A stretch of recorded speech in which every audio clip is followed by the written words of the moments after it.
Thank you very much. I can't wait to hear what I have to say. It is a great privilege for me to be with you here at the historic Oxford Union, where you are committed to debate and free speech, something that is lacking in the United States these days. I salute you, and I am deeply gratified and grateful for your invitation. I am reminded, of course, of the 4 stages of fame, those being, who is Roger Stone? Get me Roger Stone. Who is Roger Stone? Pardon me, get me a Roger Stone type. Who is Roger Stone?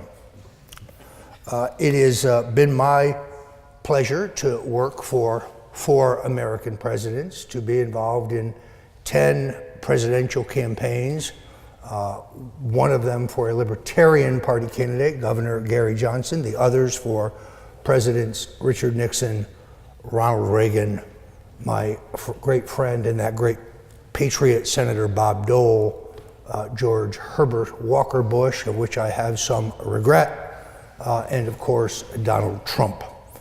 But I must say that the 2016 election was an election in which all of those things that I thought were absolutely necessary and true about American politics, about modern politics in the age of mass communications, all proved not to be true, or at least to be suspended, at least for the time of this most recent election.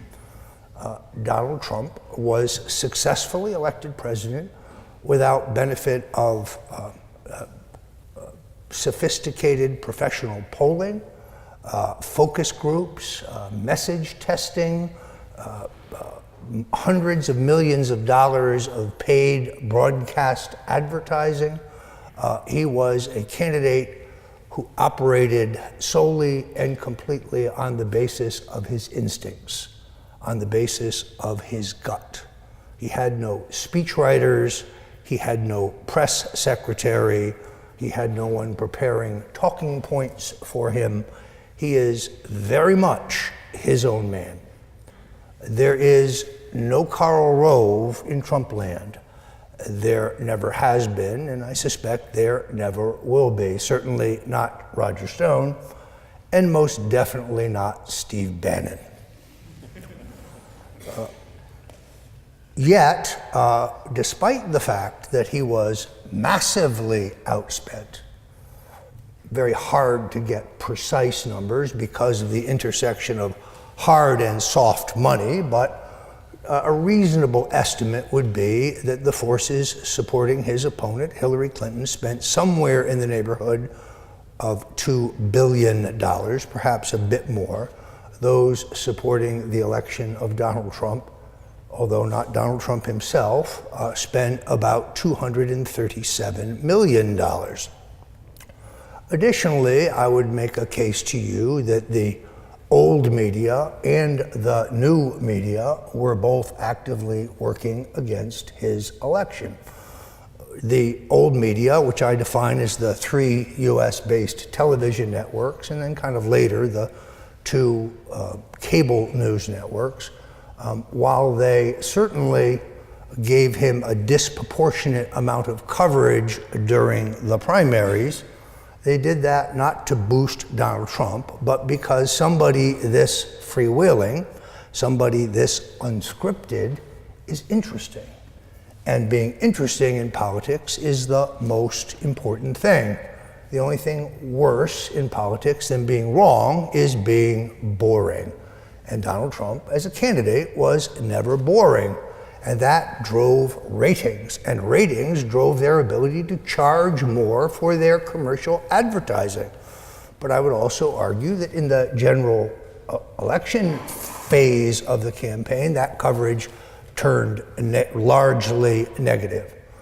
I would also make a case to you that the new media was rigged against him, in the sense that, for example, at Google, when the Trump campaign put out a press release, it was marked as promotion. But when the Hillary Clinton campaign put out a press release, it was marked as update. That is the difference between literally millions of people reading it and others not. And that's just one example of the bias. I'll talk a little more about that later. So I think it would be a mistake to view his election solely as the rise of an interesting and flamboyant populist. I think far more than that, it was a rejection of a two-party duopoly who, although they endeavored to sound different at election time, really were bringing the country one set of policies. The Republicans and the Democrats, the elites of both parties working together, the Bushes and the Clintons, whose policies in truth were largely indistinguishable, brought us endless foreign war where our inherent national interests were never clear, the erosion of our civil liberties, the reading of our emails, the reading of our text messages, the monitoring of our phone calls, the collection of metadata on Americans in violation of the Fourth Amendment of the Constitution, borrowing and spending in debt that my grandson's children will end up paying for, immigration policies that are unfair, that do not reward those who wait their turn and go through the process, that have rendered some of our neighborhoods and streets unsafe, international trade policies that we were promised by both the Bushes and the Clintons were the economic panacea, which instead sucked the jobs out of America, as a populist independent candidate Ross Perot once said, and economic policies that brought us devastation of our central part of our country, leaving the Rust Belt destitute. These are the policies of the Republicans and the Democrats working together. These are the policies of the political elites. These are the policies of the Bushes and the Clintons. So how, for example, could Barack Obama promise us that Guantanamo would be closed, but it's still open? Why could they promise us that the war in Afghanistan would be ended, but it's still going on? Why did we march off to war in Iraq, where our inherent national interest was never clear? Why did those wars have the bipartisan support of the elites of both parties? I believe Donald Trump's election was a rejection of all of that. Now, I also, having worked for a number of presidents and spent some time in Washington, recognize that when the establishment cannot defeat you, they first try to discredit you. When they can't do that, they seek to co-opt you. Yes, I am disappointed that we are still in Afghanistan. Yes, I think sending more troops, as we have done, the largest troop deployment to date, is an error. Yes, I do not think Donald Trump can accomplish everything in 1 year. But it is interesting to me that we were told that if he was elected, our stock market would collapse, our economy would go into deep recession. Under this president, we have created almost 2 million new jobs. The stock market has roared to unprecedented levels. Unemployment has hit all-time lows. African American unemployment, one of the most intractable problems in the country, is at the longest period ever. Yes, I want to see his plan to rebuild our urban centers. He promised us to it in the campaign, but he's only been president for 1 year. And now you have multinational corporations who had left repatriating money back to the United States, coming back to the United States, companies like Apple, hardly Trump supporters, announcing that they're repatriating $250 million and they're going to spend $350 billion in a US-based expansion. Ford and others. By any stretch of the imagination, the president has had a successful first year. Now, the reaction to his election is something that is worth looking at. First, there was an argument that his election should be overturned by the Electoral College, and Mr. Podesta, the manager of Hillary Clinton's campaign, a man who spent $2 billion to get his brains beat in, suggested the Electoral College should be briefed on the Russian collusion. Well, it would have been a very short briefing, because so far the claim of Russian collusion has proved to be a delusion. Yet, despite the fact that we've had multi-million-dollar taxpayer-financed investigations by the House and the Senate, we do not have any evidence of any effective action of anybody in the Trump campaign or the Trump family or Trump associates who successfully coordinated or colluded or conspired with the Russian state. We do know that the handful of aides around Hillary Clinton made millions of dollars from the oligarchs around Vladimir Putin. There's the gas deal, the uranium deal, which you may have heard of, the banking deal, and so on. And the president has the intractable opposition of what we call the deep state. Now, some people say, well, Stone, you're a conspiracy theorist. For example, you said that maybe Lee Harvey Oswald didn't kill Kennedy and didn't act alone. Well, perhaps we learned in the documents just released that the government has lied from the beginning about their knowledge of Mr. Oswald, where he came from, and his various movements. I wrote a book about this, which is a New York Times bestseller. No, I am not a conspiracy theorist. I'm a conspiracy realist. I say we go where the facts take us. Now, there's also the second phase of the opposition to Trump, since the Russian collusion delusion has essentially collapsed down around their ears. You may have seen some of the seeds of this. I suspect you'll hear more of it. The president's crazy. He's out of his mind. He's non compos mentis. He's not able to discharge his duties. I've known him almost 40 years. He's the same person he's ever been. Is he eccentric? Most definitely. So was Franklin Roosevelt. So was Theodore Roosevelt. Go back and read what they said about Teddy. An egomaniac, a lightweight, a braggart. One of our greatest presidents. Lincoln was considered to be eccentric. Slept in a bed with a man. All of our presidents have changed the presidency within their own image. Trump has a unique style. He is not a cookie-cutter, blow-dried, polling-fueled career politician. He's a force of nature. He is a natural phenomena. He has his own leadership style. If that style gets you 200 more points in the stock market and 2 million new jobs, well, I like it. But the seeds of this entire narrative that the president is mentally unbalanced, which I believe to be manifestly untrue based on all evidence, both anecdotal, personal, and now medical, is based on a 25th Amendment strategy being promulgated by some, that he be removed. Now, this is based on the intractable opposition, as I said, of the deep state. Dwight Eisenhower called them the military-industrial complex. How can it be that Robert Gates would be a cabinet member and Secretary of Defense for both George Bush and Barack Obama if their policies are so different?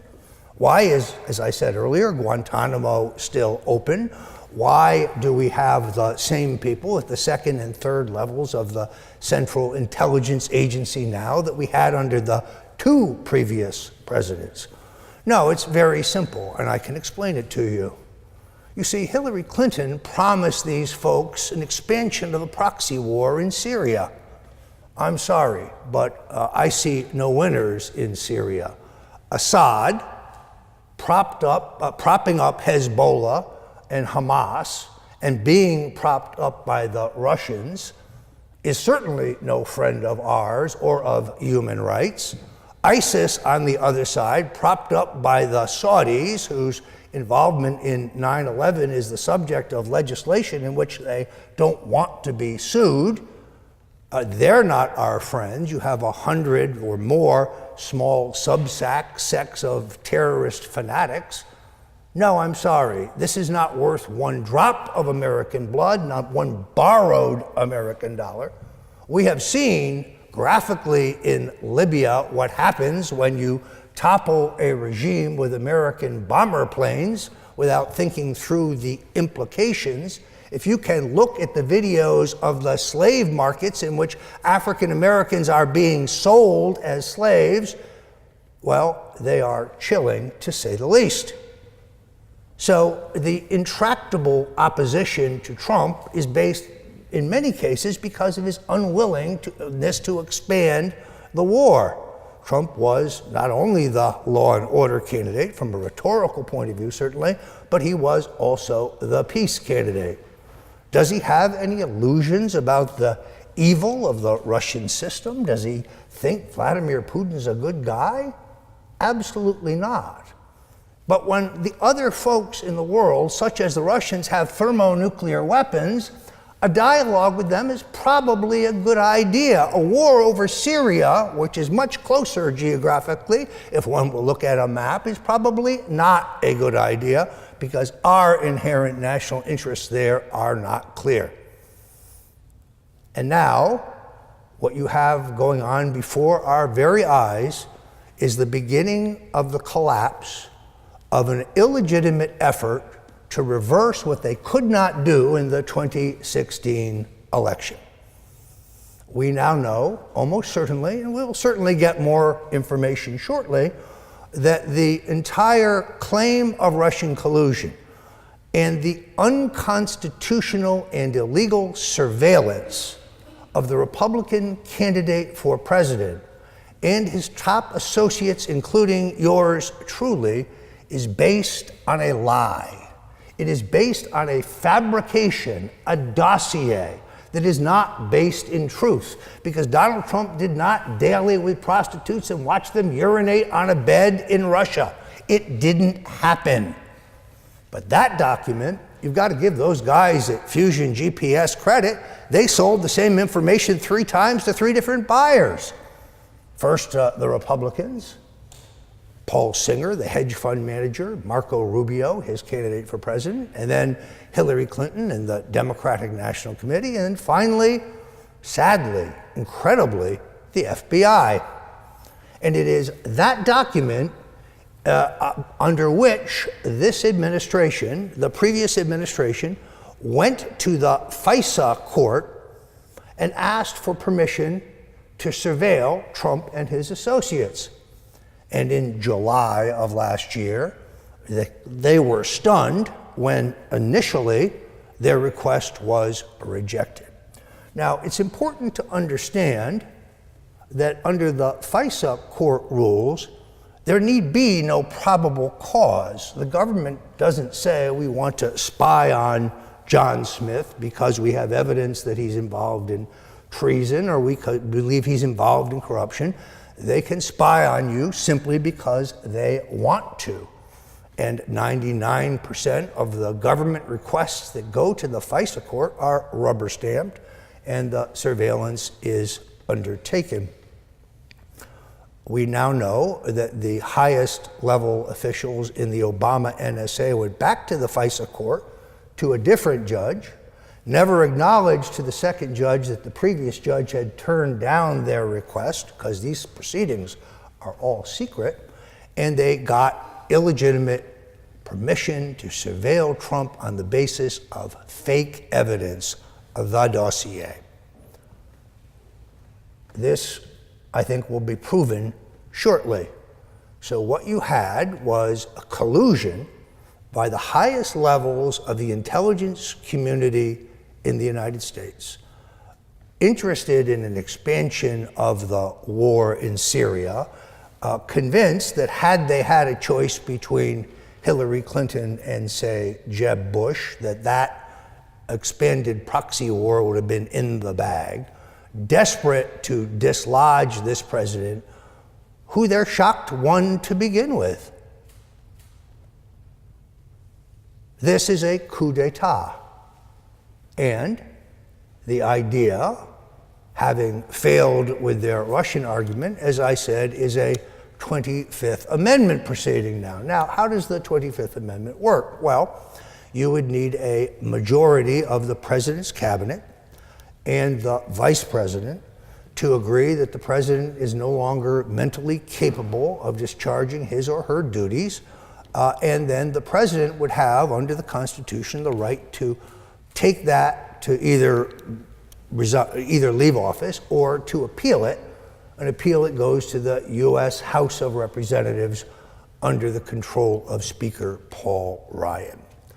Such a strategy may sound far-fetched to some, but it cannot work without a backdrop of hysteria built up by the folks at, I don't know, CNN, that the president is mentally unbalanced. And it will be the next phase of the efforts to dislodge this president who threatens business as usual. But a more chilling aspect of what we see going on, in direct contrast to the tradition of debate and free speech here at the Oxford Union, is an effort to put the toothpaste back in the tube. Because, as I say, 2016 was the year in which the mainstream media lost their monopoly stranglehold on political dissemination of political information.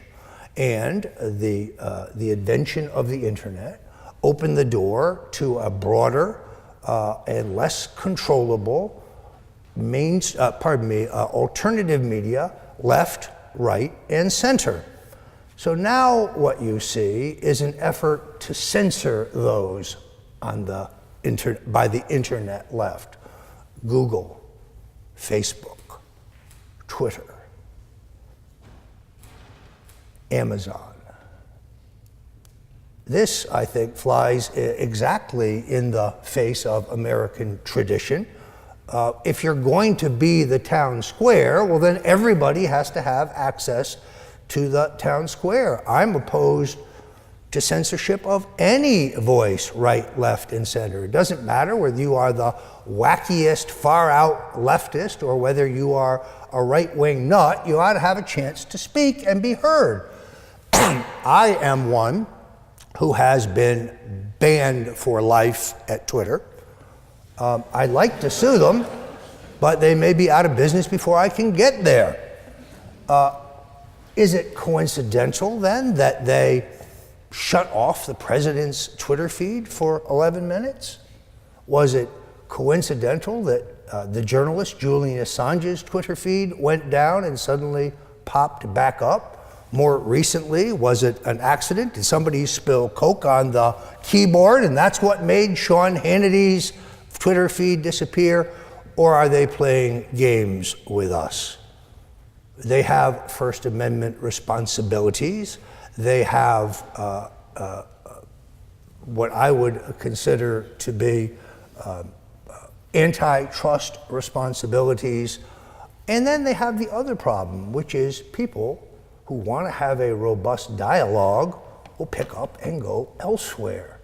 They'll go to other net alternatives where you can have a dialogue. One of the things that I think is most interesting that we have just gone through is a fight in our country over net neutrality. Almost everything you've been told about this is wrong. Yes, we had net neutrality under Barack Obama for the providers, Comcast, AT&T, Verizon. They had to give equal access to everybody, but never for the content providers. They can defame you, they can block you, they can ignore you, they can censor you, they can literally erase you from history, and they were unfettered. True net neutrality requires that everyone have an equal voice, and the new rules will lend themselves to that. Now we have Mr. Pompeo, the CIA director, saying, well, the Russians are going to interfere in the 2018 election. Having been able to produce no evidence whatsoever that they interfered in any meaningful way in the 2016 elections, I wonder on what he bases this information. Now, some of you may not know, but I'm being sued in the District of Columbia courts by a group named Project Democracy, which is a front group for the Barack Obama folks, an Obama-based group. And the nature of their allegation against me is that I worked with the Russians to hack the Democratic National Committee's emails and give the information to WikiLeaks.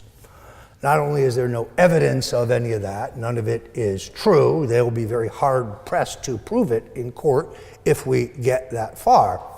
But what interests me is, this most recent week, the president's lawyers filed a motion in court, in essence, saying that given the New York Times versus United States case, the famous Pentagon Papers case, the publication of classified information by a journalistic organization is not a crime.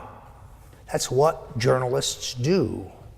If you're going to bust Julian Assange, well, then you've got to bust the New York Times and the Washington Post and the Wall Street Journal and many others who have had enormous scoops by obtaining from sources, from whistleblowers, classified government information and publishing it.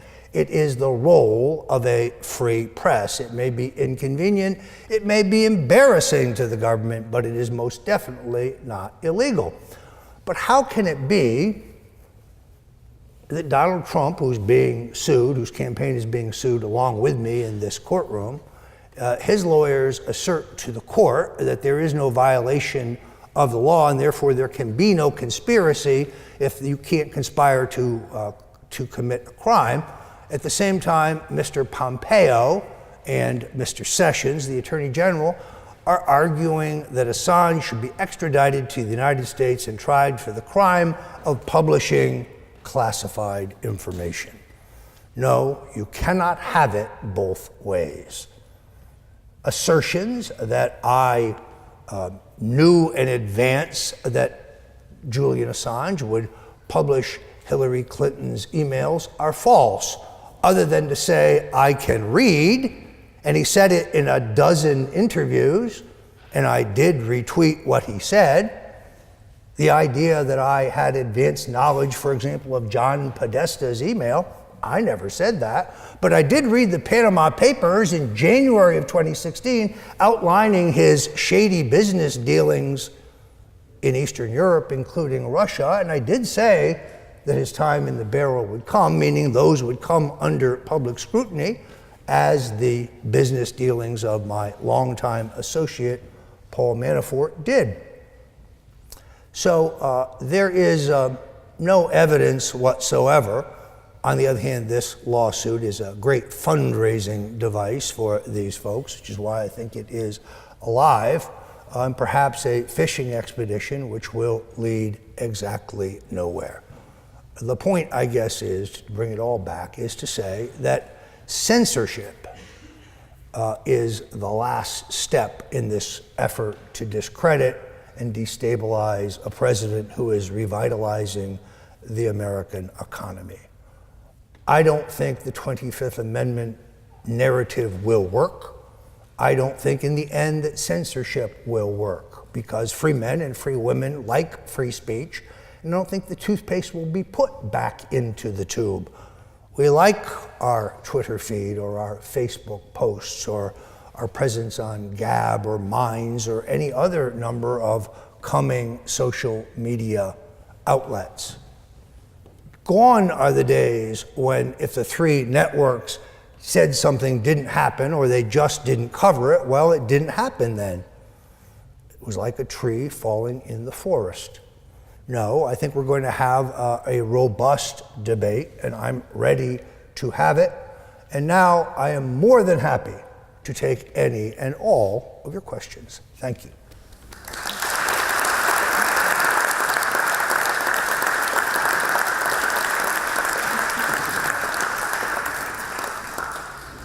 Well, thank you so much for that incredibly thought-provoking speech. Just before we open it up to questions from the audience, I'll ask a couple of questions myself, if that's okay. So you're known for saying that it's better to be infamous than never be famous at all.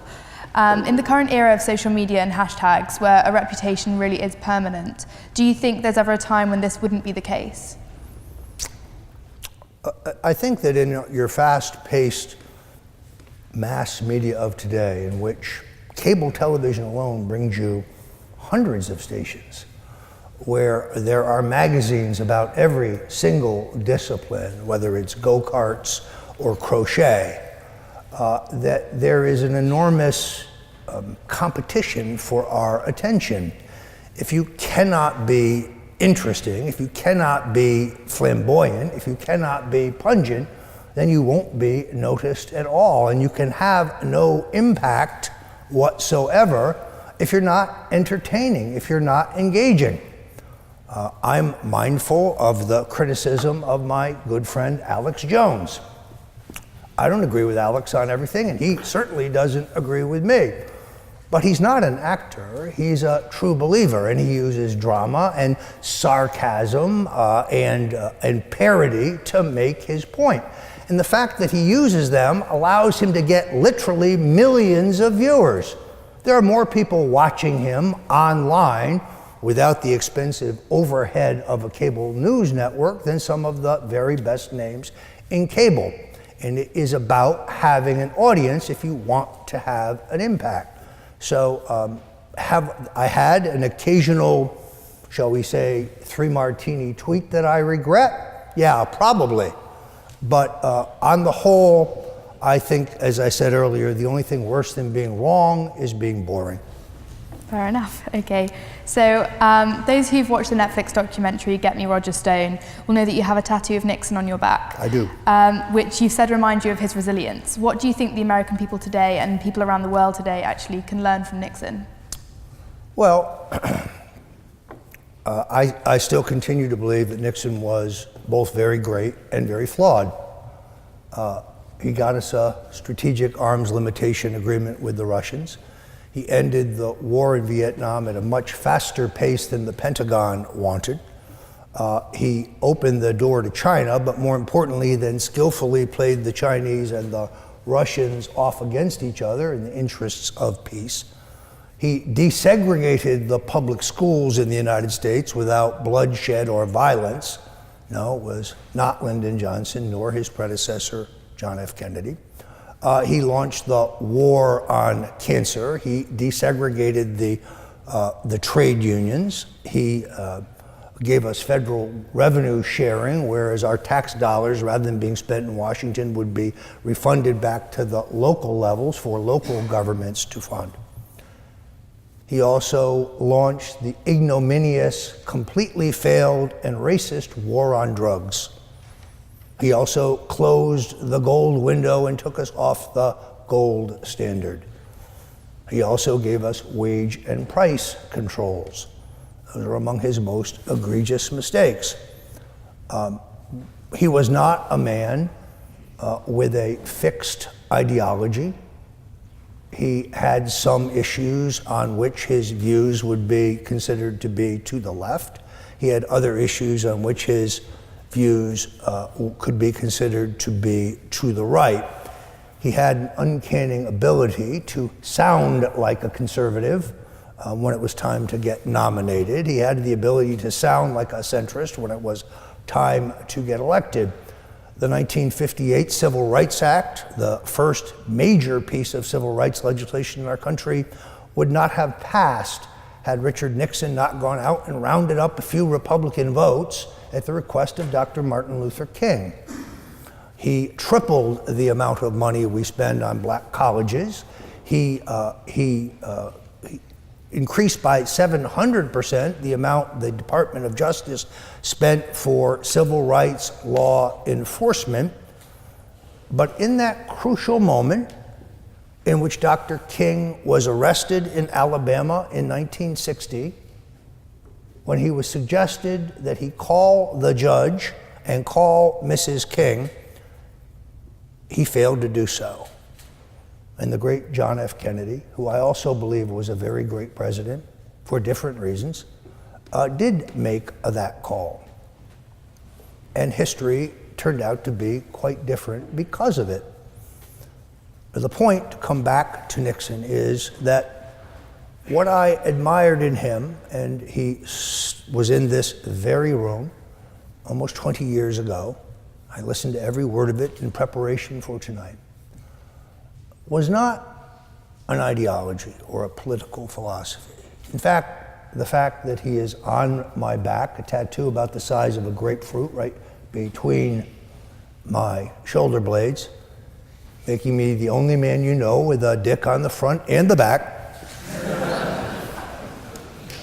is a personal reminder every day when I get up that in life, when things don't go your way, when you lose something you were counting on winning, when your plans collapse and you are defeated, when you are disappointed and dejected and you hit a low, that you have an obligation to get yourself up off the ground and get back in the fight. The story of Nixon is one of persistence. It's one of resilience. It's one of indestructibility. He did great things. He made great mistakes, but he never quit. A man, he said, is not finished when he is defeated. He is only finished when he quits. Thank you. So moving on from the politics of the past to the politics of today, at the start of your speech tonight, you pointed out false claims that had been made by former presidents. What do you make of Trump's claim that he will build a wall? Well, I think he will build a wall. The wall has become symbolically far more important than the actual wall itself. But he believes, and I agree, if you do not have a border, you do not have a country. Just the enforcement of our current immigration laws, just the enforcement of our current border laws, have cut illegal immigration across our southern border by almost 80%, 78%. Prior to that, we were just not enforcing the law. We do need comprehensive immigration reform. We do need to figure out a way that those who have been waiting their turn, those who have been going through the steps, are not cheated by those who seek to run ahead of them. But this wall will be built, in my opinion. I think that one of the things about him that is surprising conventional Washington is the notion that actually does what he says he's going to do. It's kind of unheard of in politics. Many times politicians of both parties make all kinds of terrific claims, but then nothing really changes. Things stay pretty much the same. Trump is not like that, and I think people will hold him to that standard. Therefore, I believe the wall will ultimately be paid for and built. I am one, unlike, say, my friend Ann Coulter, who would work out something for on the DACA issue in return for greater border security and an end to chain migration and other immigration reforms. Politics is, at its best, about compromise and public policy. We have reached a point in Washington where people say they want to make a deal, say they're interested in some kind of trade-off, but they really aren't. I'm still hopeful that that can be done. Thank you. So one final question from me before we open it up to the audience. You've recently claimed that you want Hulk Hogan to run for US Senate in Florida. Yes. Is that true? And on the flip side, how do you feel about liberals lobbying Oprah Winfrey to run for president?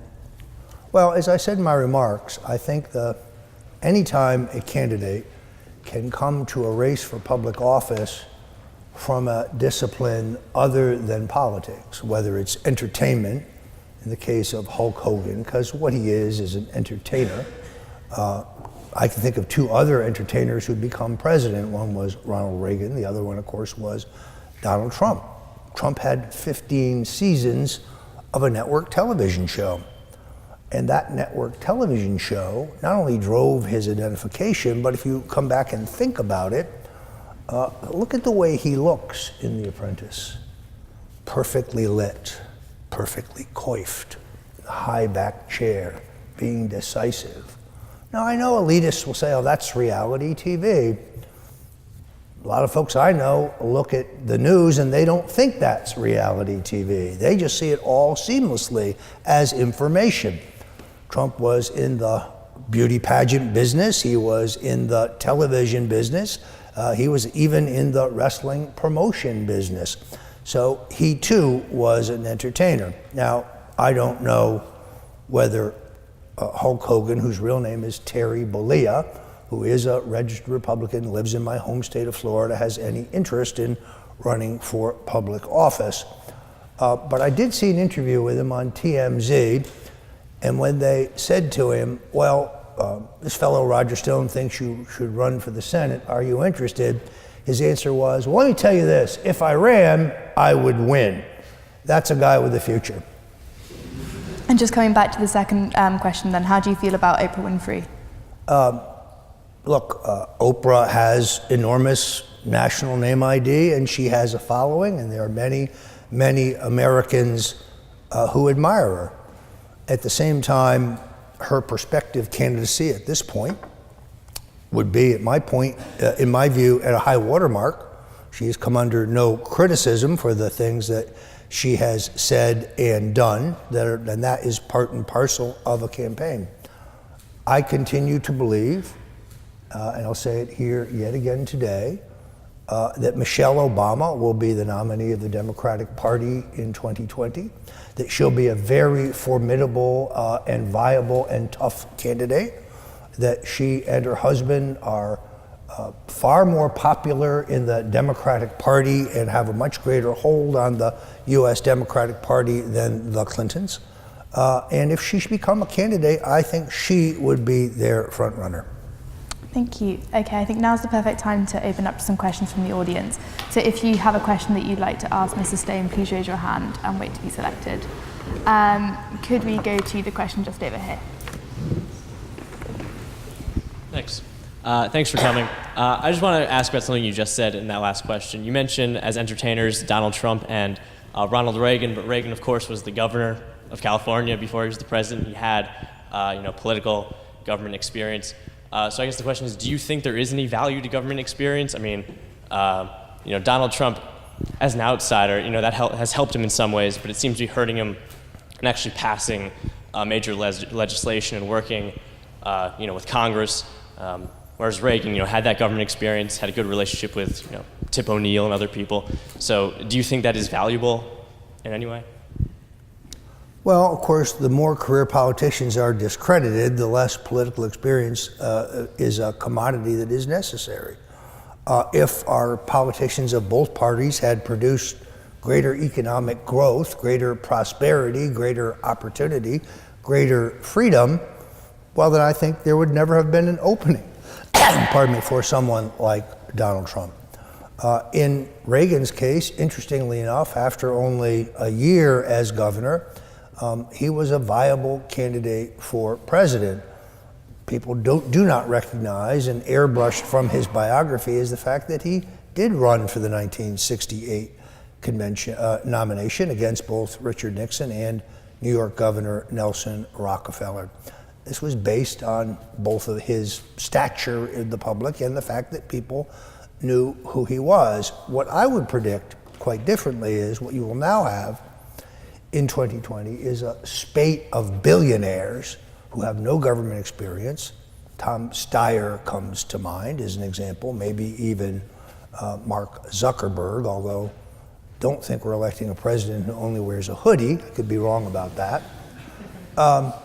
But I do think that this is the new model, and therefore all the rules, as I said at the beginning, that I held to be absolutely true may not be true at all. On the other hand, it's hard to judge the Trump presidency on the basis of 1 year. So far, very good, and I think he is well positioned, but the success of other outside politics candidates in many ways are going to rise or fall on Trump. So the real answer is it remains to be seen. Oh, also, if I could just answer one of the questions you had about why Guantanamo Bay is still open, my impression is that's because of Republican opposition and fear-mongering that prisoners would escape if they were brought back to the United States, mainland. I'm sorry, I didn't. You said, why, in your examples of political elites not getting anything done, you mentioned the Iraq War in there, you were like, why is Guantanamo Bay still open? I would say that was because of Republican opposition. Over 8 years of Obama's presidency trying to do that from day one, they wouldn't let him because of fear-mongering and race baiting in certain instances, saying that, if these prisoners were brought back to the mainland, they would escape. I don't think he really made any effort. I think what happens is, for any chief executive, is the folks in your security apparatus and your intelligence apparatus come in and tell you why that was a great campaign plank, but why you can't do it. I am as disappointed in Guantanamo under the Bushes as I am under Obama. And as I indicated, our continued presence in Syria is disturbing to me. The fact that we're sending more troops to Afghanistan, I think these are errors. Now, how do you explain it? The president has surrounded him with a large number of people who do not support his policies, did not support his worldview, and probably didn't vote for him. That's what I meant when I said they seek to co-opt you. I also mean what I meant when I said it's amazing how much he's gotten done given some of the intractable opposition among the elites of both parties, and even some in his own administration. I gave you the example of Sessions and Pompeo on the question of Assange, which I'm happy to talk about. The other one, which is, pardon me, a burning issue in the United States, not so much here, is state legalized marijuana. 29 states in America have legalized some form of medicinal marijuana. The president, who's never even seen marijuana, in my opinion, a man who literally has never taken a drink, not even a glass of wine, has never had alcohol in his life, largely based on the fact that his brother, who was really his idol and to whom he was very close, star athlete, died early of cirrhosis, and therefore Donald Trump has never either taken a drink nor has he countenanced drinking and drunkenness among the people that works for him.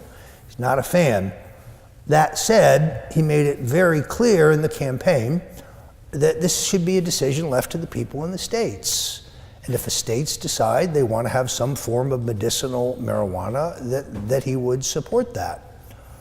Incidentally, marijuana is now being used to treat PTSD and other illnesses quite successfully by governments as diverse as Israel and others. And now suddenly you have Jeff Sessions, who has reversed one of the policies of the Obama administration that I supported, which was the notion that the federal government would stand down in those states where the state had legalized marijuana and set up a system for its distribution and taxation and so on. This, in my opinion, is an egregious mistake. And I'm hopeful, both from a public policy point of view and from a political point of view, that the president will tell Jeff Sessions to cut the shit. Yes. Okay, if we can go to the hand just over in the corner over there. Hi there. What advice would you give Michelle Obama to beat Donald Trump in a presidential election? Well, you really are trying to get me fired. The country, I think, is fairly evenly divided. But to game plan a presidential campaign 3 years in advance is it's a virtual impossibility.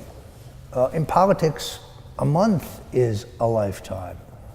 For example, we didn't know that there was an effort in which the Russian government bribed people in the United States in order to get approval for the sale to a Russian state-owned energy company of 20% of our strategic uranium.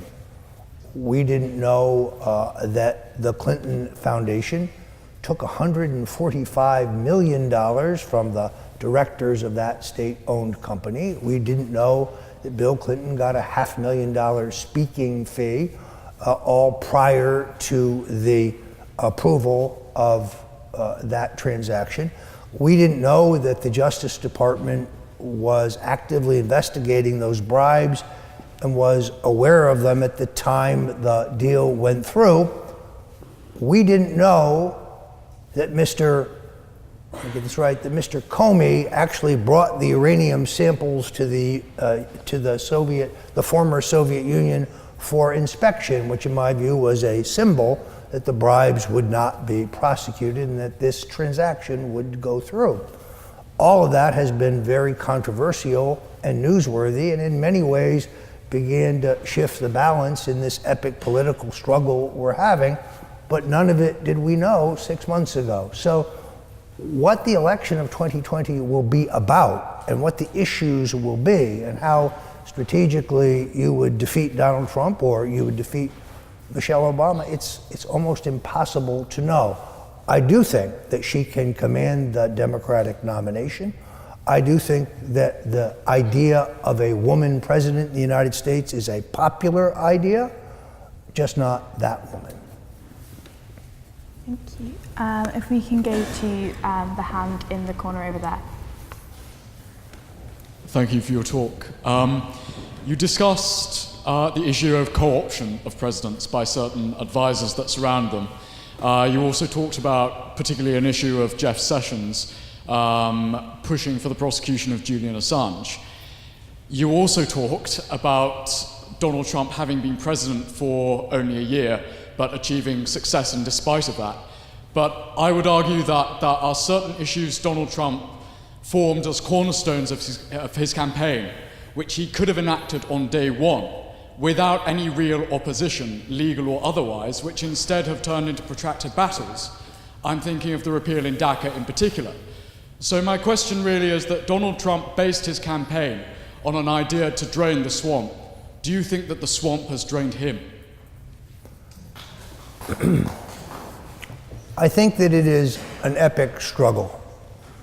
I think the fact that he came to office not a career politician did not give him a vantage point that previous presidents have had. Richard Nixon had served as 8 years as Dwight Eisenhower's vice president. He could tell you the 100 most important jobs in government, what they did and why they needed to be filled first. Lyndon Johnson had been the Senate Majority Leader and John Kennedy's vice president. He understood the machinery of government. One of the dangers now in the modern presidency is the cocoon our presidents get in, and it is sometimes hard to know what they know and when they know it.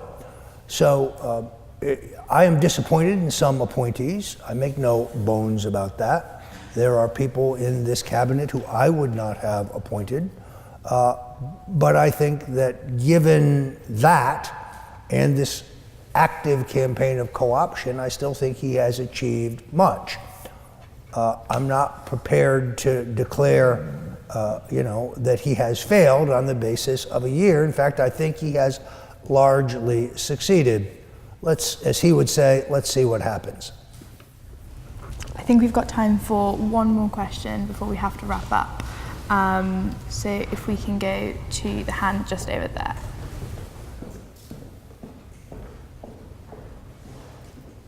Thank you very much. My question is, because you worked several decades in the campaigning, and then especially in you also mentioned about the current like a new media versus the traditional media using in the campaign sector. So the current like technological advancement and the big data, and then also the usage of the new media. How would you? I would like to know your perception about it. Is it like you think is a advancement, or is it like a positive thing, or you also can be negative? So. It's very definitely a positive thing. Here's why. When we had a monolithic and totally centralized media, 3 major television networks, unless you were a person of enormous wealth, or unless you could tap into enormous wealth, you couldn't possibly be elected to public office because you couldn't afford the cost of communications. Broadcast television is extraordinarily expensive. Cable television, which was more targetable, was still very expensive. You could run for Congress today in the United States by geo-targeting social media, spending a fraction of what you had to spend 20 years ago, and still win. It's efficient. It's extraordinarily efficient. You can target the voters not only geographically, but based on what they're interested in, based on how old they are, based on their other previous social media activities. And therefore, if you're running on a particular issue, regardless of what it is, you can pinpoint and target it. This is a revolution that has changed everything. So previously, and I don't do that much candidate work. I've written 5 books, and I do a daily broadcast for InfoWars. I have a website, the Stone Cold Truth, and I prefer to analyze politics now. I will help candidates who I like or who I think are outstanding. But it used to be when people would come to me who I thought were highly qualified and attractive and articulate and who would be great in public office, but they told me they could only raise $250,000, I would tell them, forget about it. It cannot be done. That's now changed. And if the system remains as it is, if we have unfettered access to social media, then I think the revolutionizing of our politics will continue. Thank you. So unfortunately, that's all we've got time for this evening, but if you could all join me in saying a huge thank you to Mr. Roger Stone.